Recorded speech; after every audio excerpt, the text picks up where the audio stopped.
Update करेंगे आम इंतखाबात के हवाले से। तो आम इंतखाबात की तारीख देने का ये मामला है जिसके हवाले से आपको आगाह कर रहे हैं कि सदर ममलिकत की अपनी कानूनी टीम से चीफ इलेक्शन कमिश्नर के साथ मुलाकात बारे मुशावरत हुई है और अटॉर्नी जनरल भी चीफ इलेक्शन कमिश्नर का पैगाम लेकर ऐवान सदर पहुंच चुके हैं।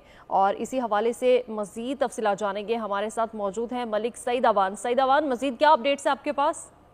जी बिल्कुल, सदर मुमलिकत की अपनी कानूनी टीम से जो है इलेक्शन कमिश्नर के साथ होने वाली मुलाकात के बारे में मुशावरती इजलास जारी है। ज़राए के मुताबिक जो है वो अटॉर्नी जनरल ऑफ पाकिस्तान भी इलेक्शन कमिश्नर का पैगाम लेकर पहुंच चुके हैं और वो भी मुलाकात में शरीक है। अटॉर्नी जनरल ने इलेक्शन कमीशन में होने वाले इजलास पर ब्रीफिंग दी है। इससे कब जो है attorney general chief election commissioner का पैगाम भी सदर मुमलिकत को दिया और ज़राए के मुताबिक सदर मुमलिकत से अटॉर्नी जनरल की मुलाकात में इलेक्शन कमीशन के तजवीज़ करदा इंतखाबात के लिए तारीख पर गौर चल रहा है। ज़राए का ये बताना है कि इससे कबल इलेक्शन कमीशन के वफ्द ने जो है वो सदर मुमलिकत आरिफ अलवी से मुलाकात की थी।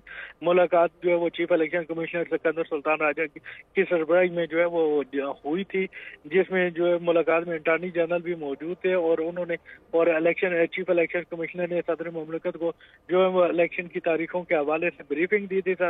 आरिफ अलवी ने इस दौरान चीफ इलेक्शन कमिश्नर के साथ जो है वो खुद अकेले में भी मुलाकात की। ज़राए के मुताबिक 20 मिनट तक सदर मुमलिकत सदर आरिफ अलवी की और चीफ इलेक्शन कमिश्नर के दरमियान मुलाकात भी हुई।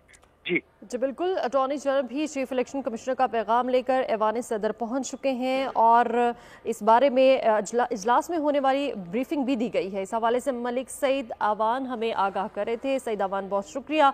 आपको बताते चलें कि आम इंतखाबात की तारीख देने का ये मामला है जिसके हवाले से आपको आगाह करें। सदर ममलिकत की अपनी कानूनी टीम से चीफ इलेक्शन कमिश्नर के साथ मुलाकात बारे मुशावरत हुई है, जबकि ज़राए के मुताबिक अटॉर्नी जनरल भी चीफ इलेक्शन कमिश्नर का पैगाम लेकर ऐवान सदर पहुंच चुके हैं और अटॉर्नी जनरल ने इलेक्शन कमीशन में होने वाले इजलास पर ब्रीफिंग दी है।